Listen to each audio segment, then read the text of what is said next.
if you're going to be interviewed, you should know what you're going to be interviewed about. So you have an interview with somebody on radio, for instance, telephone interview. It's very likely that interview is only going to be about a minute, 2 minutes maximum. So you've got to know what points you want to get across in that 2 minutes. And a good communicator, in fact, doesn't matter what the interviewer asks, they will get those 2 points across, and they'll get them across effectively. Let's talk communication today with Marion Scher.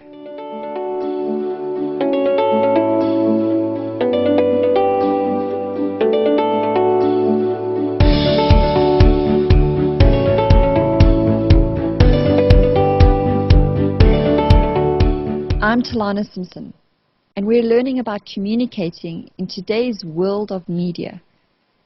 My guest today is Marion Scher, and she is an award-winning journalist, lecturer, media trainer, and consultant with 25 years of experience in the industry.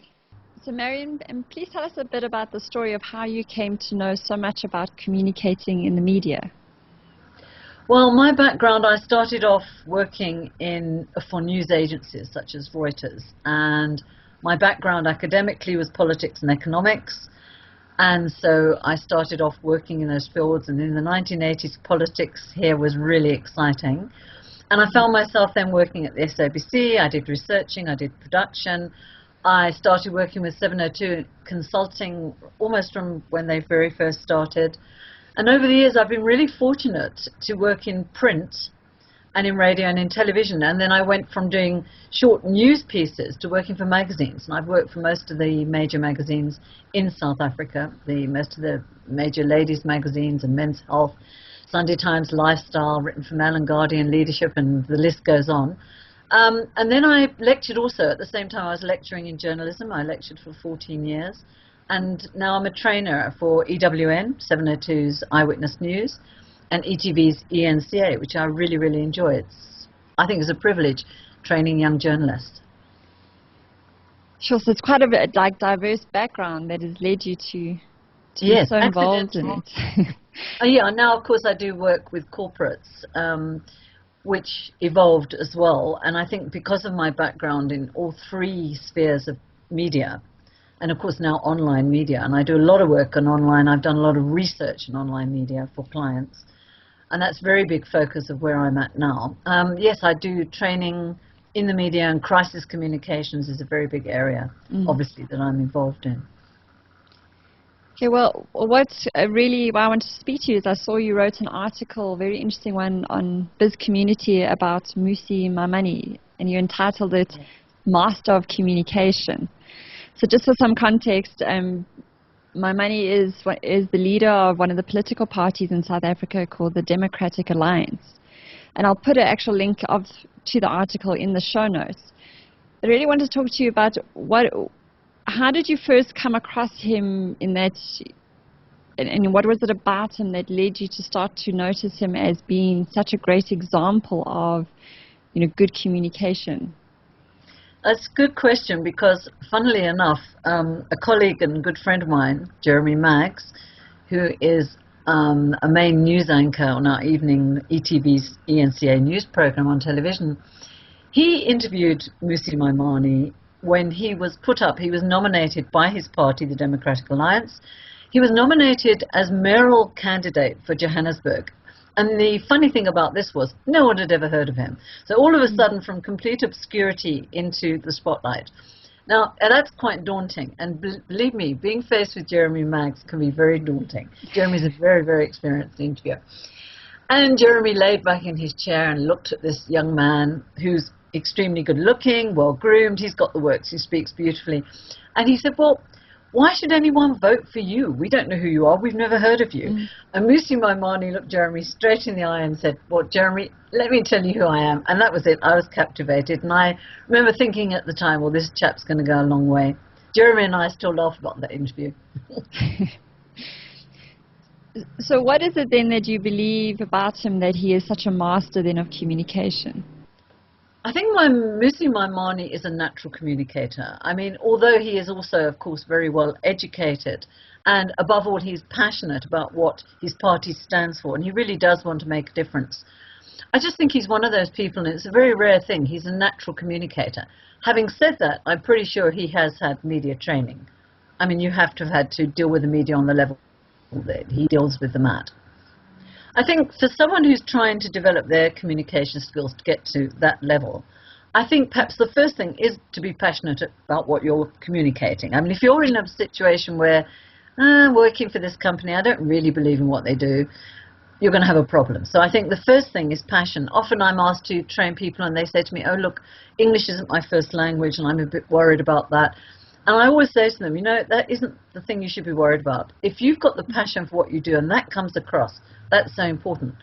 Having said that, yes, I mean, you do have to rehearse what you're doing, know what your messages are. So in other words, if you're going to be interviewed, you should know what you're going to be interviewed about. So you have an interview with somebody on radio, for instance, a telephone interview. It's very likely that interview is only going to be about 1 minute, 2 minutes maximum. So you've got to know what points you want to get across in that 2 minutes. And a good communicator, in fact, doesn't matter what the interviewer asks, they will get those 2 points across, and they'll get them across effectively. That takes a little bit of rehearsal, a little bit of brainstorming, perhaps with colleagues. What are the points? So that when they ask you perhaps an irrelevant question, you could say, well, I'm glad you asked me that, and then you go off on a completely different tangent, putting your point across. That's what I teach my clients. So part of it is rehearsing and knowing what you want to say, and often that goes with any type of public speaking. What I teach around confidence is that confidence only comes from practice, so that preparation is what gives you the confidence. How else do you think then that Mmusi Maimane is a good example? He has had some training, as you said, and he's passionate, and has a really good way of selling himself. And a lot of us find it very difficult to promote ourselves. Yes, I think you're right. Look, I mean, he wasn't credible. When I say he wasn't credible at the beginning, really nobody knew this young man. So it was a case of him coming from nowhere and making his mark. And I think something else that was important for him, he made himself available for interviews. He still does. So he's always available to comment. He doesn't miss an opportunity to comment and come back in a timeous manner. That the media like very much. So immediately he becomes almost, one could say, a favorite with the media. He sometimes, I think, I was watching him in recent, very heated discussion in Parliament. And I think he has a little way to go in his emotional quotient, if I can put it that way. He does sometimes let his emotions almost get the better of him. So he still has certain things to learn. And I think from anyone watching this broadcast and thinking, well, how do I do that? You know, it's a difficult one. The one thing I can say is never turn an interview down. I know it can be nerve-wracking, but do every interview, because the more you do, the better you become at it. And that really, really is true. Any opportunity to speak at a conference or in front of colleagues, give presentations, you will get better. And of course, if you've got the opportunity to get each interview taped and watch yourself and listen to yourself, you're going to hear the things that you perhaps do wrong, or you think, oh gosh, do I always say you know?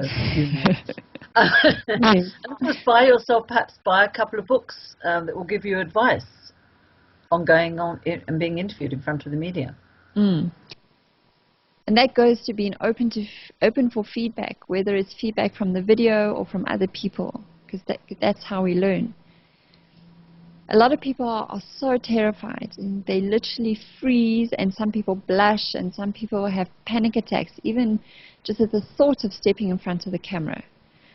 So what would you say to those people? I would honestly say you've got to have media training. You've got to have some kind of training. I can't tell you. I would be lying if I said, oh, you know, you can read a book and you're going to be fine. You know, very often what happens, I get called into, say, a company where there's 6 people that we train, including the CEO. And very, very often it's not the CEO that's the best spokesperson. Very often it could be a marketing director or manager or somebody else completely. It's the person that is comfortable. They may not be perfect, but some people are more comfortable. And I mean, we've had cases with big organizations where the person that was supposed to be going on television and radio, we realize they just can't. They really have such a bad attack of nerves and a freezing. They just cannot do it. And there are people that will never be able to do it, I'm afraid, you know. But most people can. Most people can. but you do need some kind of training, and there's many media trainers around. And also what's really important is, for instance, let's say on a morning breakfast show, you generally get 4 questions put to you. And you know, okay, I'm going to have 4 questions. You've got to work out how long your answers can be, and just giving the important information, things like that. And once you're trained and you know what you're doing, of course your confidence levels rise automatically. So in the training that you do then, one aspect is around the actual content. So they are called like the sound bites, what the message is and how you get that across in the shortest possible way. Are there any other skills then in terms of maybe like how you sit or stand or the gestures you use? What are some of the other skills besides the actual content? All right, well, in terms of how you look, it depends on what you're going on.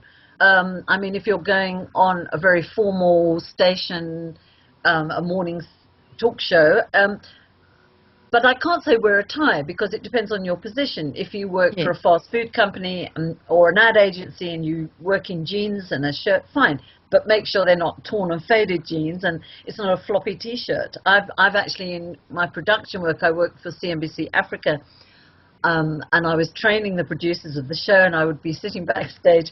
We'd have 4 guests on a panel, and they came from ad agencies. And oh my goodness, they look like hobos off the street. So that's not cool. And you're going to arrive at a studio and you're going to be, if you're a woman, you're going to be made up. If you're a man, you're possibly going to have your face powdered. So in terms of how you look from that point of view, I think you must always act and look professional. But again, if you're not prepared, it's all about preparation. It's all about choosing, perhaps, I always say to people, when it's what media trainers do, choose 3 messages and just worry about getting those across. Don't try and tell them everything about your company, its history, the founders. You know, just stick to those 3 messages, because if you can come out of that interview, 2 things. One thing, of course, is important, is to remember to say your company's name, your organization's name. Because the minute you're off air, especially, for instance, a radio talk show, people are going to phone in and say, that guy from that company, and they'll probably say the wrong organization. And very often the presenter, they won't even bother to correct them. So make sure we know who you are and where you're from. And as I say, if it's television, look appropriate. You don't have to, if you don't wear ties, then my goodness, don't wear one, because you're going to sit there and you're going to be very uncomfortable, fiddling with your tie. Be comfortable. You've got to be comfortable. In terms of how you sit, it's very hard for me on a program like this to show you. But basically, for instance, one of the things, a good tip is, for some reason, many television stations have swivel chairs. So if you're in a swivel chair, and if I do it now and I swivel from side to side, not a good thing. Yeah, you blow. You need to know things like that. And if you're going to use your hands to talk, which I normally do, don't put them up in front of your face for obvious reasons. If you're doing this, not a good thing. There's little small things like that. And that's where the training comes in. There's so much to remember that you want to practice so that it becomes quite natural. Then just going back to Mmusi Maimane, so he takes like every opportunity to speak, and you were saying that one of his areas of growth is around dealing with emotions, especially in very heated moments, which is such a skill in public speaking, as I think, as well as in our private lives. So any tips there then in terms of handling emotions in communicating? Yes, especially in crisis communications, because I think a wonderful example was the BP oil spill, where the CEO at the time got very agitated several times. And the one classic that I use in my training is showing him saying, he was being questioned about what this will mean to the people in those areas. I mean, it took their livelihoods away because he ruined their ground, or BP. And he said, yes, nobody wants his life back more than I do. And I mean, that was a real gaffe. And he got very emotional and angry at the reporters. You can't do that. The person that speaks to the media when there's a crisis, wow, that has to be somebody that really can keep their cool, stay very calm and collected and not lose their temper. That's a disaster. And so in crisis moments, you're always wanting to choose very carefully who's going to be the spokesperson. And then back again to Mmusi Maimane. The one area I also wanted to ask you about, and in your article you spoke about how he's very good at building his relationships with his voters. he does that because, like, I was wondering how he does that, because in an interview he's talking to the person who's interviewing him. So how is that skill coming across? How is he building his relationship with his voters through the media? Well, Mmusi Maimane, it's interesting because he is a black man. He was born in Dobsonville in Soweto, and he grew up like anybody else growing up in Soweto in those days, in the apartheid era. And he worked very hard to get a good education and make something of himself. And the Democratic Alliance, their opposition, like to portray them as a white middle-class party. So now having him as a leader, obviously it's tactical as well. So he does appeal to the white voters, but they need him to appeal to the black voters. So there's two areas here. He has to win over black voters that look at him with a certain amount of suspicion, even though he's born in Soweto. And I think that's really going to be a test that we haven't seen yet. Next year is elections, 2016, and I think running up to that and including those elections, we'll see how good he is at winning hearts and minds. I think he's going to do very well. I think they were already doing very well, the DA, with their previous leaders, even Helen Zille. But watching Helen Zille dancing and toying in a white skin, it kind of didn't work, even when she wore African clothes. Whereas he does speak the language, and I think that's a huge issue. And he does really understand the issues. You know, it's like I can't stand in front of an audience in Soweto and say, I understand your problems. I don't. He can. Yeah. That's very important. So speaking the language is part of it, and also speaking his truth. He's able to build up those relationships then because of his background and because he can relate to so many people. Is there anything else then about him that strikes you as making him a good case study of a master of communication? Yes, interesting enough, I haven't interviewed him yet. He's one of the few political leaders I haven't interviewed. I should try and get hold of him and do an interview, and I'm sure he's maybe now, before we get too close to the elections. So I can't tell you on a personal level what he's like. Just my pure observations is I think he's going in the right direction, and I think he has to learn. I'm sure they'll train him, as I say, to rein in certain of his emotions. He's young in political terms. He's in his 30s, but that's still early 30s. That's still quite young in political terms. But I really do. I think he's got a massive future in South Africa. I don't think the DA, I think it'll take quite another few generations before we see a different government by sheer numbers of ANC members. So it's not just about him, about Mmusi, but about the ANC voter whose grandfathers weren't allowed to vote, but they were members of the ANC. Winning that vote is very, very difficult because they have a very loyal voters who will only put their cross next to the ANC. So that's really a massive, massive challenge. But then again, look at Great Britain now and the Scottish National Party and what happened there. So I think anything can happen. So what I'm hearing then is that if anyone is wanting to build a following, and he's doing it really well, it's about getting into the media as much as possible whenever there's an opportunity to comment. And he does that so that people can get to hear him, and he gets to know them, or they get to know him through that. And he's able then to build a relationship with them and hopefully win their votes. Well, it depends what media, because, you know, I mean, he's already going to have the white vote.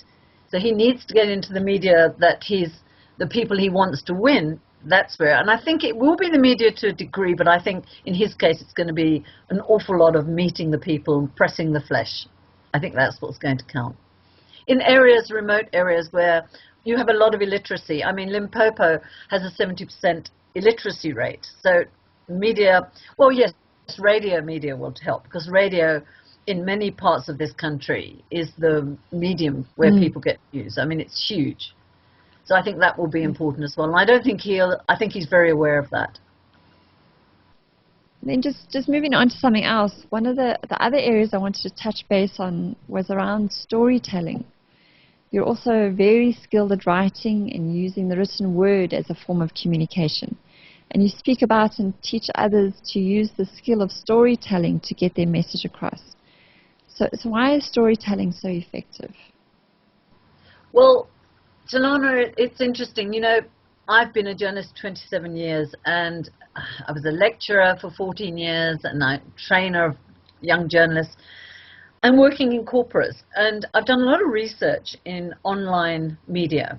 And I don't think you have to be a genius to work out that people's patience to read things is becoming shorter and shorter, and one only has to look around you and you see people on their mobiles, looking at their mobiles, click, click, click, or on their computers, and you become very aware that people go from page to page to page. So they're not going to read great big lengthy pieces of writing. They actually look, when I say at a piece, literally will look at a page.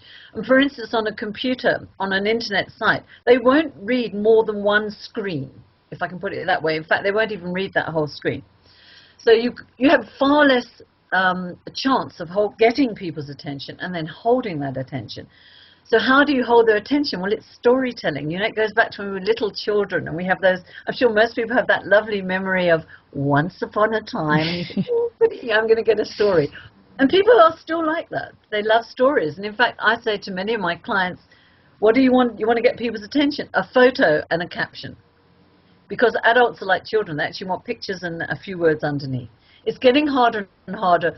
So I think if you can tell a story, for instance, I'll give you an example. One of my clients I've had for many, many years is a big fast food company, very worldwide fast food company. And they had a bad reputation because you're fast food and you're trying to kill us with your bad fast food. And they called me and said, look, we're having a really hard time. How do we put ourselves over in a good way to the media? And I said, what about your corporate social responsibility work? What do you do for charities and so on? And they couldn't think, which worried me. And then suddenly the one chap said, well, what about those soccer teams? And it turns out that one little chap every week would play soccer. And he would go into his local fast food outlet with his mom every week to buy a hamburger after the soccer game. And they got really friendly with him, and they'd say to him each week, oh, so did your team win this week? And then the one guy that made the burgers, he went to his boss and told him about this little boy and said, look, his team haven't got uniform, and wouldn't it be a good idea if we sponsored his team and we gave them uniforms? And they did. And in fact, each town that has one of these outlets, and each town has many of these outlets, they sponsor soccer. And in fact, it's grown now that organization is very involved with soccer. And that was a great way of putting across perhaps a good feeling about this company. And that wasn't easy. So stories, I always say to companies, tell me about the good stories. Maybe it's someone that's worked for you. They came to work for you as a security guard, and today they're a manager or a director. Those are stories that it's telling the company's story, but not always through a dry, boring, lots of stats and lots of graphs. People can't be bothered. So then an aspect of storytelling is about the emotion in it. Human interest. When you want to get a story across well, you've got to do it by human interest. And you've got to come in straight away with the human interest. Start off with the human interest story. Cool. Well, then, any other tips then on communicating and writing? Because obviously we do a lot of emails and text messages. And I think what you're saying is we've got to get the human element, the emotion up front. I think the thing that's very important today with emails as well, and people texting and sending emails via their cell phones. Oh my goodness, that's a minefield. Because mistakes. You type it quickly and you send it off. You press send. Really check. And the standard of English is a big problem today. I think anyone in your organization that's sending out emails on your behalf, writing on your behalf, be very careful what they're sending out. Make sure it's good English. Having said that, the days of very formal English are also, it's changing. More conversational language. If you want to grab people's attention, write the way you talk. If it's an email, I'm not saying in an annual general report, but you grab people's attention. Also, another tip in emails is if you want one thing, send one email. If you've got 3 points, send 3 emails, and you'll get 3 replies. If you send one email asking for 3 things, you'll be lucky if you get 1, let alone 2, and certainly not 3. Things like that. People's attention span. You've got to be so aware of that. And in terms of companies' websites, be aware of Mobi sites. So look at your own website and go into it on a phone and see if you can navigate your way around. that's something that, again, I'm working on quite a lot with companies and with banks, and one of the banking groups here is you can't work around that website. Many of our airline companies, you want to book a flight, you try going onto their Mobi site, using your fingers to book a flight. It's difficult, and it shouldn't be. And that's a big trend right now. Google's even changed the way that they do search depending on how mobile friendly your website is. So there's a lot to think about in terms of how to get your message across in the shortest possible amount of time. And you've said that from being prepared about what 3 points you want to get across in an interview, it goes all the way through to even in your emails. Look, even on television or radio, if somebody doesn't like what they're listening to, they change channel. And that's the challenge of radio. If you have a talk show host who has a guest on who's boring, people aren't going to listen. The lines aren't going to light up. Now, if it's a talk show and those lines don't light up, you very politely, your producer's talking in your ear saying, get him out the studio. I mean, or she's boring. So, that's very important. And you mentioned sound bites earlier, and of course we love sound bites in the media. So someone that, in terms of the media, can give us sound bites, we'll invite them back over and over again. I mean, I work in a newsroom, I work in 2 newsrooms, and very often one of our presenters will be walking around the newsroom saying, I'm doing a show on such and such. Does anyone know someone good I can use as a guest? When they say someone good, that's what we're looking for, someone that gives sound bites. And that name will go into a little black book and will be used, that person will be used over and over again, not because they come from X corporation, but because they're a good spokesperson on whatever topic it is, whether it's the state of the car manufacturing industry or the latest dog food, whatever it is. And I've actually done a few interviews in the media, and it's been a huge learning. I've got a far way to go, and it's been very interesting. And I always prepare, and sometimes I even suggest a few questions if it's about a very specific topic. But every now and again, they ask me something that I haven't prepared for. So that's more about how to think on your feet. Another thing is what I do in the meeting. So you work out your 3 messages, but the other thing you've got to work out is anticipating difficult questions in your field. And very often I've had CEOs say to me, oh, but they won't ask that. And I say, oh, but they will. And they do. And sometimes, unfortunately, the standard of journalism worldwide isn't necessarily what it used to be. If it's a general reporter, I mean, if you're in the world of finance, corporate finance, you are more likely to get a really good journalist. But if it's just a general news story, unfortunately, you don't always get the best journalists. They haven't done their research, and they will ask a really dumb question. So you have to be prepared for the really dumb questions. And what you can do, though, with your messaging, if they ask you a dumb question again, you can say, well, that's a really good question, but that brings me to, and you bring in something completely different. And if you can't answer that question, don't try and answer a question you can't. Be honest and say, well, thank you, Marion, for that question, but unfortunately that's really a little out of my field. What I can tell you is, or you can say, well, I don't have that information to hand, but what I'll do is when I get back to my office, I will find that information and blah, blah, blah. And send it so, to you. Again, it's professional. It's having been trained that you know how to deal with those situations, yes.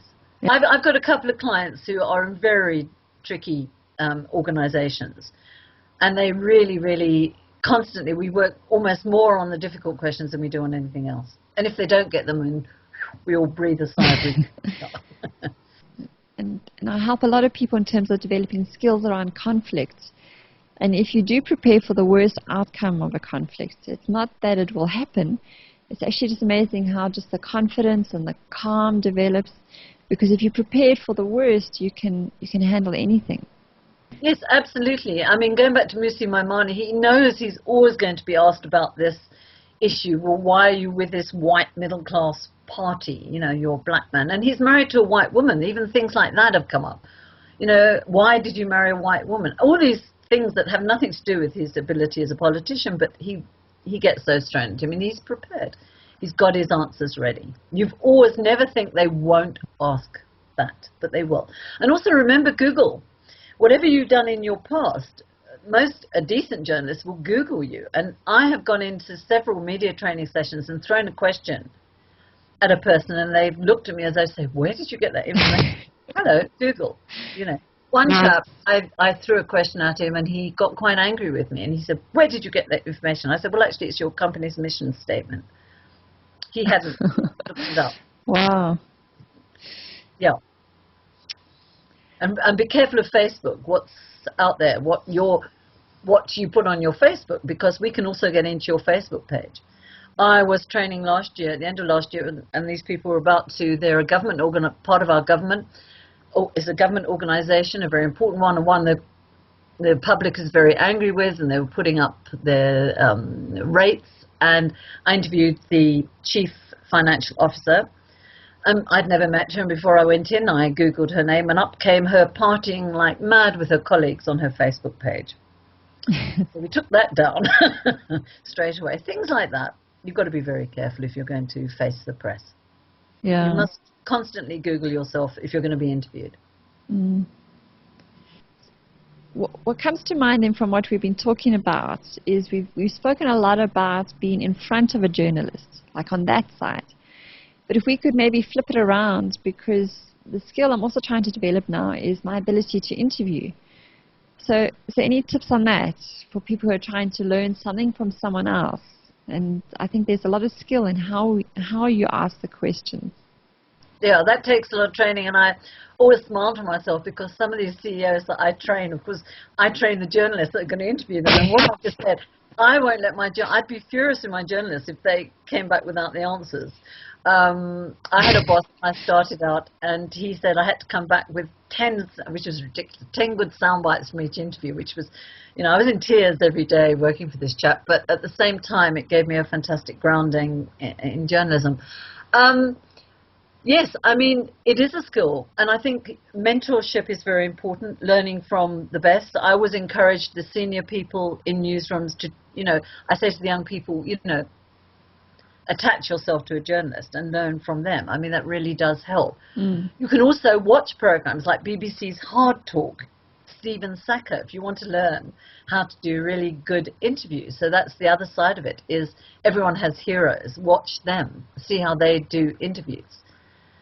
Watch your program, whether it's a documentary program, a current news affairs program. There's good interviewers and there's bad interviewers. So you definitely can learn a lot. Without formal journalism training, it is a little hard to have those skills to be a good interviewer. You do need some training. Even I was in a newsroom recently and we had a case, there was a strike in a certain area, and these workers went round and they were intimidating other workers in various factories, and in fact they broke into a factory, and this was on the Friday. I'm in the newsroom on the Monday, and the police, one factory owner said to us, look, the police told us they weren't trained to deal with this. And I thought, wow, that's quite a statement. So I'm sitting with a very young journalist, trainee journalist, and we now are trying to get one of these policemen on the phone to comment, give them their right of reply. And I was horrified at the way he went about this. And when the various police stations answered the phone, and he said, hello, it's so-and-so here from blah, blah, blah. And I just wondered, he was so timid. It wasn't, they won't speak. Oh, okay, goodbye. I mean, you can't do that. You're never going to get answers if that's your approach. So that was a whole part of our training, which I hadn't realized that they didn't have this skill, was even how do you introduce yourself, where you're from, who you are. Because you've got to gain that person's confidence to allow them to be interviewed by you. You've got to, for me to phone up and say, hi, it's Marion Scher and I want to interview you, they've got to trust me. Mm. So your tone of voice, especially over the phone, and your choice of words is important. And if you're going to ask hard questions, we would train that you leave them till the end, because if you ask a question that's really difficult or very personal or whatever, and it's at the beginning of the interview and they walk out, well, you've lost your whole interview.